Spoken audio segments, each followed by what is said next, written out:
The Nogai Horde is one of those states that are hardly ever mentioned in popular history. Yet, on a 16th century map, it occupied a vast territory. It was known in Moscow, in Crimea, in Astrakhan, and even in Persia. The Nogais had their own nobility, army, diplomacy, and a clear understanding of their borders, even if those borders were not marked with stone. It was a power that others negotiated with, fought against, and formed alliances with. And although it eventually disappeared, its history is closely connected with the fate of an entire region, from the Volga region to the steppes of Central Asia. Greetings! You are on the Amazing History channel. Here we talk about those who have been forgotten in textbooks, but are well known. Помнит Steppe. To everyone who commented under the video about Mogolistan, it is thanks to your comments that this video about the Nogai Horde was made. If you've heard about the Nogai Horde, now is the time. Let's go!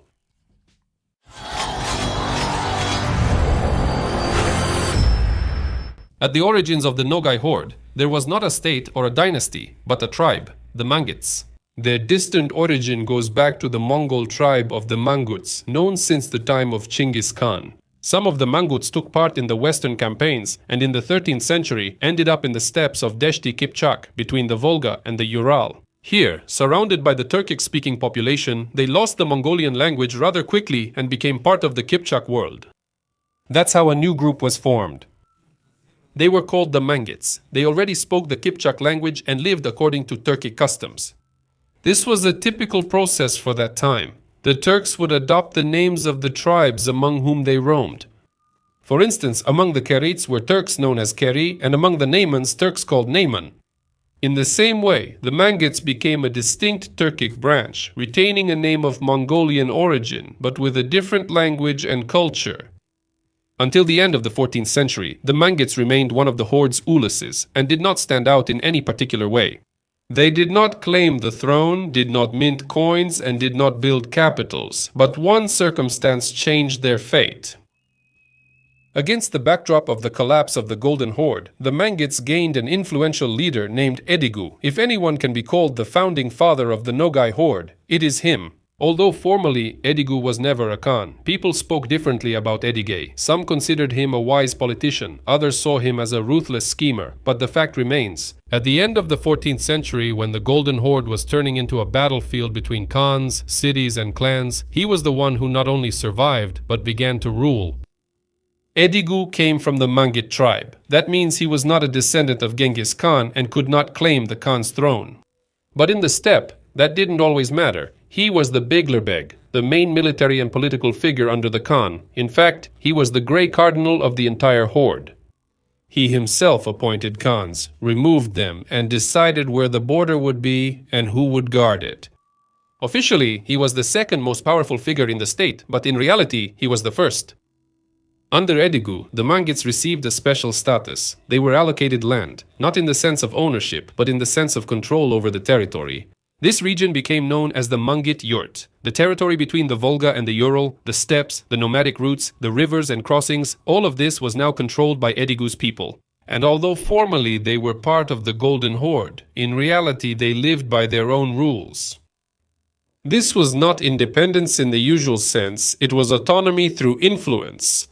No one could ignore them. They were invited into alliances, people negotiated with them, people feared them. And more importantly, Edigay created not just a territory but a dynasty of influence. His descendants, sons, grandsons, great-grandsons, would rule the steppe for centuries, even if they didn't formally have a crown. From this moment on, the Mangyts stopped being just a Turkicized tribe. They become a political entity that will eventually receive its own name, the Nogai Horde.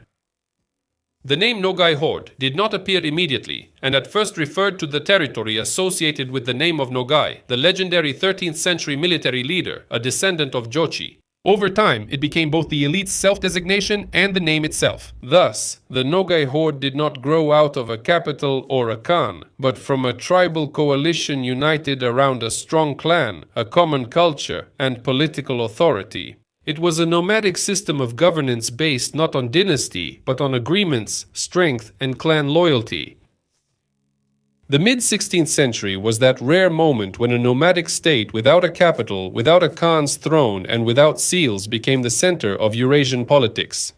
But the Nogai Horde was at its peak, and this was thanks to people with names that are almost forgotten today, Said Ahmed and Mamai. Said Ahmed was a descendant of Edigu, a bey of great influence and great intelligence. He not only controlled the steppe, but also influenced who would become the Khan in Kazan, whom Moscow would ally with, and when Crimea would launch a new campaign. Said Ahmed was the man under whom the Nogais stopped being just neighbors. They became arbiters. Ask Said Ahmed on the Volga, do you want military help in Siberia? Pay the Nogais. Alongside Said Ahmed, Mamai was also active, another nomadic figure. Don't confuse him with Mamai from the Battle of Kulikovo. This is a completely different person. This Mamai was a Nuradin, that is, a military leader. He commanded the army, built relations with the Kazakh steppes, and was responsible for eastern policy. It was under his command that the Nogais carried out powerful raids along the Sir Darya, pushed back the Kazakhs, controlled trade, and imposed conditions on caravans. He acted quickly, harshly, and with cold calculation. During this period, the Horde effectively controlled a vast territory, from the Volga to the Turgai Plateau. They held the main trade routes between Moscow and Central Asia in their hands, and acted as a mediator in conflicts between Kazan, Crimea, Khiva, and even the Ottoman Empire. The Horde didn't just participate in politics, it shaped the reality of the region. Moscow was supplied with livestock, prisoners were handed over to the Crimean Khanate, allies were shared with Kazan, and there was rivalry with Astrakhan for influence. There were years when the Nogai Mirzas received more gifts from Moscow than the Crimean Khans did. Military strength was maintained by the nomadic system. Each BIY could field a detachment of horsemen, not by order, but out of a sense of honor. On campaign, they were not held together by discipline, but by personal loyalty. These were warriors raised in the saddle, capable of covering hundreds of kilometers in a few days, striking and then disappearing. This is what made the Nogais so dangerous and such desirable allies. The main thing was that it was a time of unity within the Horde. The Beys did not feud with each other, but acted as an alliance. The Mirzas obeyed authority not out of fear, but because they saw strength in it. It was a rare historical moment. The horizontal system worked better than the vertical one. You could put it differently. At this time, the Nogais stopped being heirs of the Horde and became creators of their own. The Nogai Horde didn't have palaces, golden thrones, or official titles with seals. The Nogai Horde also didn't have a capital in the sense we're used to. Saraychik, a city on the lower Volga, was more of a stronghold, a nomadic crossroads where the elite would gather when important matters needed to be resolved. Noble families spent the winter here, received embassies, and made agreements. But Saraychik was not a capital. Power existed, but it looked different. It was decentralized. The steppe lived by principles that were not written in laws, but worked perfectly. The political structure of the Nogai Horde looked simple, but functioned in a complex way. At the head of each ulus, that is, clan, with its own territory, stood a bey. He was not an official. People listened to him as long as he was strong, fair, and respected.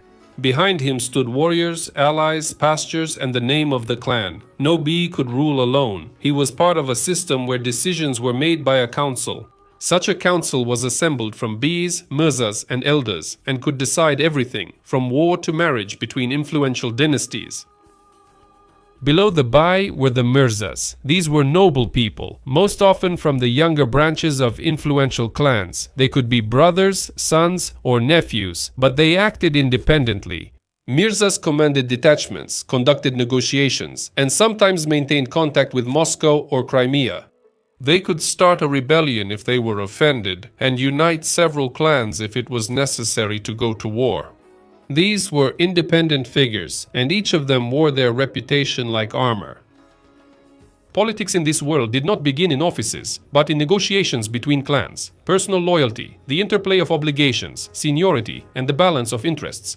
This is what made up the internal stability of the Horde. The distribution of lands and migration routes was based not on laws and seals, but on oral agreements and a balance of power. Violating these boundaries was seen as a challenge and often became a reason for conflict. But if the agreements were respected, the Ulysses could coexist peacefully for decades. The economic foundation of the horde was livestock breeding: horses, sheep, and camels. Wealthy clans owned tens of thousands of animals. They served as transportation, food, and currency. The larger the herd, the higher the status. But livestock was not the only important thing. The Nogais controlled the caravan routes, charged fees for passage, sold meat, hides, handicrafts, and sometimes even captives. They traded with Kazan, Khiva, and Rus. The military organization was essentially an extension of the clan structure. Each ulus provided mounted warriors, united not by command, but by loyalty to their own BIY. A major campaign was assembled not by decree, but through personal agreements between the BIYs. This made the army flexible, but not always manageable. The Nogais fought like classic nomads, maneuverable, fast, relying on cavalry and surprise. Religion in the horde was Sunni Islam, but it wasn't strict, and by the book, like in Bukhara, it was steppe style, Sufi Islam. With prayers, but also with ancestor spirits. Religion didn't dictate daily life, it set the guidelines. Rituals, naming of children, burial rules, all of this was regulated according to Islamic tradition. But in holidays, legends, and everyday life, old nomadic beliefs about the world were preserved, ancestor spirits, shamanic elements, and signs from nature. This was the Islam of the steppe, flexible, familiar, without a rigid spiritual hierarchy. The family was also organized according to clan traditions. People married within. Союзных линий считали родство. The seventh generation. They paid a bride price, and for a noble bride, they could give up to 40 cows. Rituals and holidays existed, but all revolved around the main rhythm of nomadic migration. In summer, they moved to lakes and hills. In winter, to the lowlands, to rivers sheltered from the wind. Each clan had its own pastures assigned to it. This wasn't written on paper. It was known by heart. To cross into someone else's territory meant to start a war. That's why the art of negotiation, sensing the moment, and respecting strength was more important than any title. That's how the horde worked, without fortresses, but with support, without a center, but with balance. As long as this balance held, the steppe stayed Nogai. The Nogai Horde was never a closed world. It lived surrounded by powerful players and almost always played ahead of the curve. It could be an ally, or it could be an enemy. It could help and attack in the same year. Everything depended on its interests. The Nogais had a special relationship with the Crimean Khanate. At first they were equals, together crushing Kazan, dividing the spoils, and exchanging prisoners. But then Crimea started acting like an older brother, demanding obedience. Not everyone liked that. As a result, some clans switched to an alliance with Moscow. And this caused the first serious split in the horde. With the Moscow Tsardom, things were even more complex. They alternated between fighting and trading, while the Nogais raided the lands. And then called these same people back. Some clans switched sides, received food, metal, gifts, and fought on the side of the Moscow Tsar. Others remained opponents. At times, Moscow paid the Nogai Mirzas more than the Crimean Khans, just to maintain the balance. And this worked for a while. In the south, there were the Khivan and Bukharan Khanates. There, the Nogais were awaited as partners, but feared as competitors. Trade was in full swing. Livestock, captives, sometimes under the guise of embassies. But if interests clashed, they didn't hesitate to raid. In the steppes between the Amudarya and the Volga, the Nogais acted like masters, and few dared to argue. The Cossacks are a different story. With them, the Nogais waged war and cooperated at the same time. The Don and Volga Cossacks often attacked Nogai uluses, drove off livestock, and burned yurts. But sometimes it was the other way around. Nogai Mirzas would hire Cossacks for campaigns against Crimea or even against neighboring clans. They could fight each other and a month later exchange prisoners. In the steppe, the word enemy was flexible. Sometimes yesterday's bandit was closer than a blood brother from a hostile ulus. As we can see, the horde had no permanent alliances in its foreign policy. The principle was, whoever is beneficial is ours, and whoever gets in the way is an outsider. This gave them a certain flexibility, but also made them vulnerable. By the end of the 16th century, the neighbors had become stronger, their armies more organized, and their plans more long-term. But the horde continued to live by the old logic and refused to change. And this is exactly where its downfall began. The Nogai Horde did not fall from a single blow, it did not lose a decisive battle, nor was it consumed in one great campaign. It was destroyed by internal strife, the indifference of its neighbors, the greed of its allies, and nature. Or, to be more precise, three major waves of turmoil. In each of them, the horde did not lose territory, but lost itself.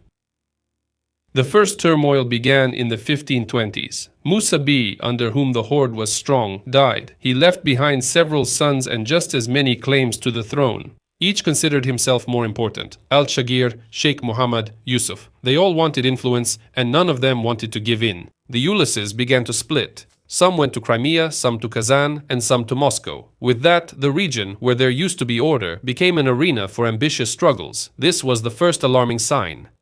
The second time of troubles, the mid-16th century. This time, the focus was on Yusuf and Nuradin Ismail, his relative, who decided that it was more beneficial to trust Moscow than his own family. Ismail made an alliance with the Russian Tsar. Yusuf saw this as a betrayal. A civil war began, in the steppe way, not with fronts, but with detachments. Against this backdrop, the horde split apart. Those who supported Ismail and recognized the sovereignty of Moscow remained in the Trans-Volga region. Their lands and power became the foundation of the greater Nogai Horde.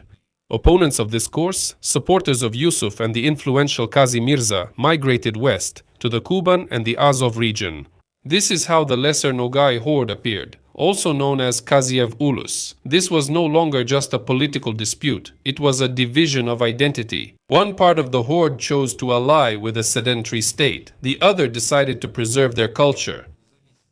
And in this split, the horde truly cracked for the first time, not just geographically, but from within. The third turmoil was the final one.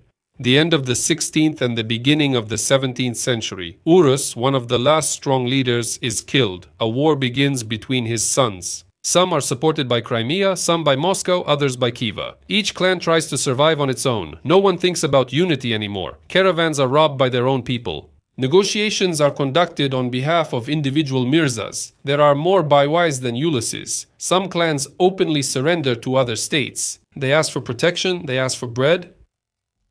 As if internal strife wasn't enough, nature itself struck. First came the harsh winters, not just cold but zud. Frosts with an icy crust on the snow, under which the livestock couldn't reach the grass. The herds died right on the pastures. Horses, sheep, camels were dying, everything they lived by. In the summer, instead of rain, there were droughts. Wells dried up, pastures burned out, there was nowhere to go. Everything around was the same. The steppe, which had fed them for centuries, was becoming dead. And then the plague. It came with the caravans and spread through the camps. Both the old and the children got sick. Families died together. In some Ulysses, half the people died. And that's when it wasn't just a collapse. People started leaving to survive. Some went south, some to the forest steppe, some under the protection of Moscow or Crimea. This was no longer a struggle for power, but a struggle for survival. The horde was no longer held together by kinship or agreements. Only by fear and the hope that somewhere ahead there was water, pastures, and a chance to start over. By the 1620s, the horde was nominally alive. But these were already just fragments. Politics became local, connections temporary, and power symbolic. Only the names and the memory remained. But the Nogai Horde no longer had a common body or a common voice. And when it seemed things couldn't get any worse, the Kalmyks arrived. They appeared in the steppes in the 17th century, Oirat tribes that migrated from the east. Strong, united, with excellent cavalry, and unknown to the locals. The Nogais tried to preserve at least some remnants of unity. The Kalmyks were building their new empire, the Torgut Khanate. They didn't ask for land, they took it. First the watering places, then the pastures, then the Ulysses. The Kalmyks drove the Nogais out of their usual nomadic routes, pressed them with military force, burned their camps, and took prisoners. The Nogais fought back, but their attacks were chaotic. They lacked unity, alliances, and coordination. Some clans asked Moscow for protection. Some tried to make deals with Crimea. But no one had a common plan anymore. Those who stayed were dying or fleeing. Some went to the Caucasus, some beyond the Urals, some just disappeared. And Moscow at that time did not interfere. On the contrary, it was beneficial for them. The weakened Nogais stopped being a threat. Their lands became free.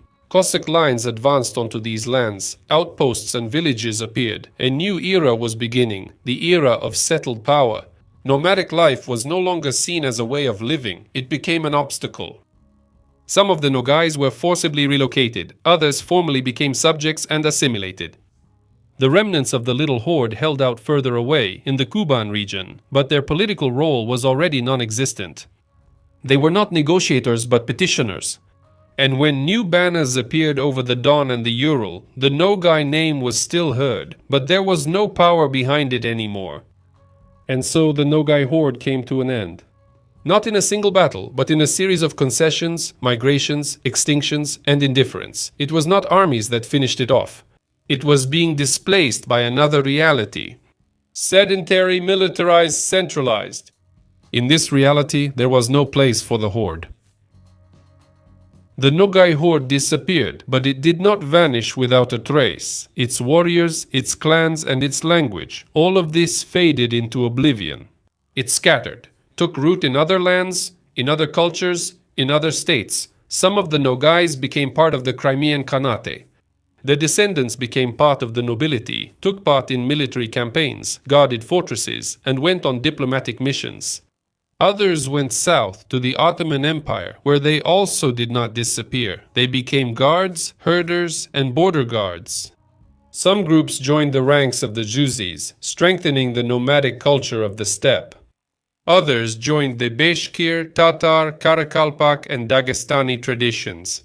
Even in the Volga region, in southern Russia, and in the North Caucasus, descendants of the Nogais remain. Well, that's all from me. Thank you for watching, and I'll see you in the next video. Goodbye, everyone.